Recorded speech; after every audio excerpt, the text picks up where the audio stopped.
Have you ever had that fight? The one that blows up over something that feels small to you, but is a five-alarm fire for your partner. You feel like you're speaking different languages, and in a way, you are. Have you ever wondered why he's more likely to be furious over a physical affair while she's completely devastated by an emotional one? The answer isn't just trust issues. It's about survival. These reactions are ancient evolutionary echoes hardwired into our brains that still shape how we love and how we fear.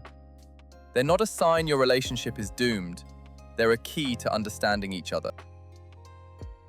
First, jealousy isn't just insecurity. Think of it as your brain's ancient alarm system, designed to protect your most valuable relationships.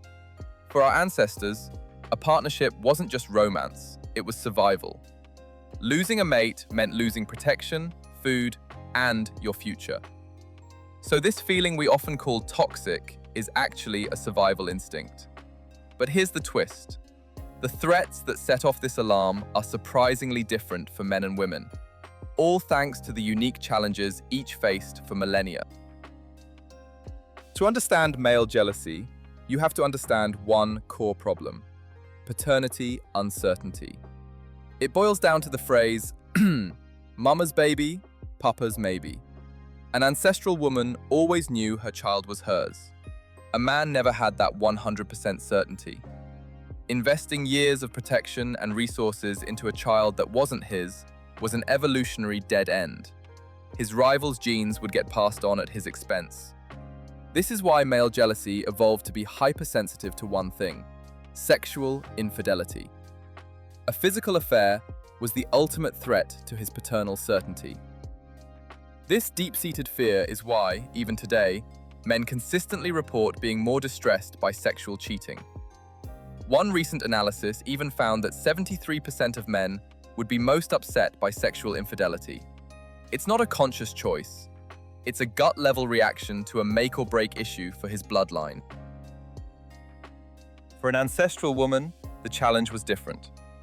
Her great evolutionary hurdle wasn't paternity, but surviving the vulnerability of pregnancy and raising a helpless infant.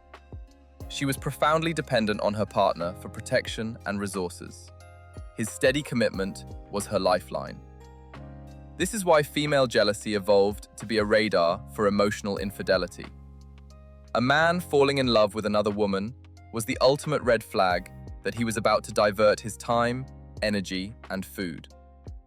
A deep emotional bond with a rival signaled that his resources could be transferred to another woman and her children, leaving the first in a life-threatening position. This is why studies consistently show women are more distressed by emotional betrayal. In the same analysis, 73% of women said a deep emotional connection would be the most upsetting scenario. Her alarm system scans for a shift in his heart, because that has always been the greatest threat. The fear isn't just being replaced, it's being abandoned. So what does this have to do with your life today? Everything. Our modern world is a minefield of these ancient triggers. Think about social media. He might feel a jolt of anger seeing his partner's ex leave a flirty comment on her photo. To his ancient brain, that's a rival making a public play for his mate. Meanwhile, she might feel a deep pang of hurt seeing him in a long, private DM conversation with another woman. She's worried about the diversion of his emotional intimacy, that his energy is being invested somewhere else. This also explains why his first question might be, "Did you sleep with him?" While hers is, "Do you love her?" He's checking for the act that threatens paternity. She's checking for the feeling that threatens his commitment. Of course, our personal insecurities can turn the volume way up on these ancient fears, making modern triggers feel even more threatening. This knowledge isn't an excuse for bad behavior. Cheating is still cheating, and possessiveness is still destructive. It's an explanation, a tool for empathy. The next time your partner is upset about something that feels small to you, see it through their evolutionary lens. Instead of getting defensive, take a breath.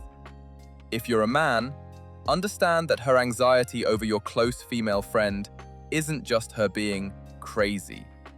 Her brain is wired to detect a diversion of your emotional investment. She needs reassurance of her primary place in your emotional life. If you're a woman, understand that his reaction to you talking about an ex isn't just him being controlling. His brain is wired to see a sexual rival. He needs reassurance of his exclusive place in your physical life.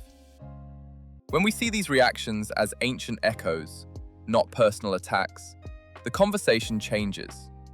We can stop asking, "Why don't you trust me?" and start asking, "What do you need to feel secure with me?" His fear of being cheated on and her fear of being left are two sides of the same evolutionary coin. The drive to protect a bond essential for survival. By understanding these ancient roots, we can navigate modern conflicts with more grace and empathy. The goal isn't to eliminate jealousy, but to understand what it's telling us, so we can have the right conversation. What about you? Which type of infidelity hits you harder? Emotional or physical? Share your experiences in the comments below. And if you found this useful, subscribe for more content that decodes the mysteries of human behavior.